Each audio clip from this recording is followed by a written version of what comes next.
Hi, I am Khushboo Khirwal and I will be discussing Chapter 11, Walk Slowly but Never Backward of the book Atomic Habits by James Clear.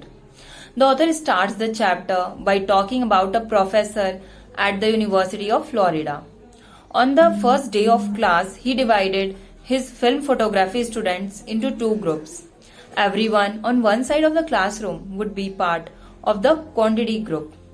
They would slowly be judged on the basis of work they did. On the final day of the class, the professor would count the number of photos submitted by each student.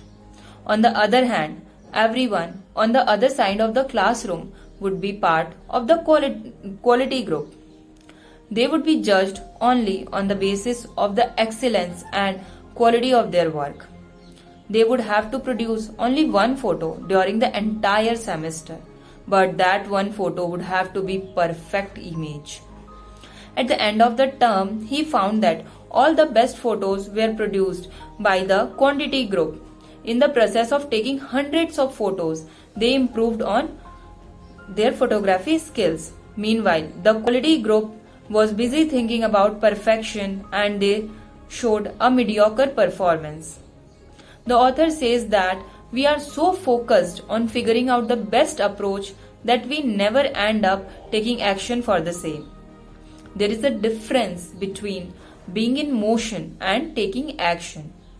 When we are in motion, we plan and make a strategy, but we don't produce result. On the other hand, action produces an outcome. Motion is helpful, but it will never produce an outcome by itself.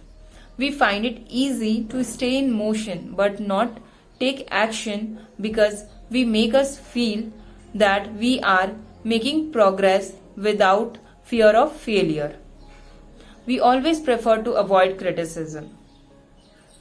Motion makes us feel that we are getting things done, but in reality, we are just preparing to get something done. Only planning doesn't help. We must practice what we plan. In order to master a habit, we should start with repetition, not with perfection.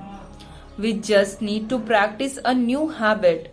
That is the first point of the third law of behavior change. Habit formation is the process by which a particular behavior becomes automatic through repetition. The medical term of habit formation is long-term potentiation. This is the difference between the two photographic groups that he discussed earlier. The quantity group was involved in active practice, but the quality group just stayed in motion and they couldn't achieve their goal. Every new habit turned into an automatic behavior with the help of effortful practice.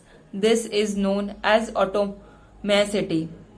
It is the ability to perform a particular behavior without thinking about each step, which happens when our non-conscious mind takes over.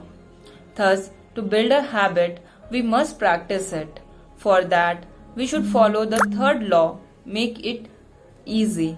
Here's the chapter summary. The third law of behavior change is to make it easy. The most effective form of learning is practice and not planning. Focus on taking action and not being in motion. Habit formation is the process by which a particular behavior becomes automatic through repetition. The amount of time we have been performing a habit is not as important as the number of times we have performed it. We have come to the end of the chapter. Thank you. Stay tuned for the next chapter.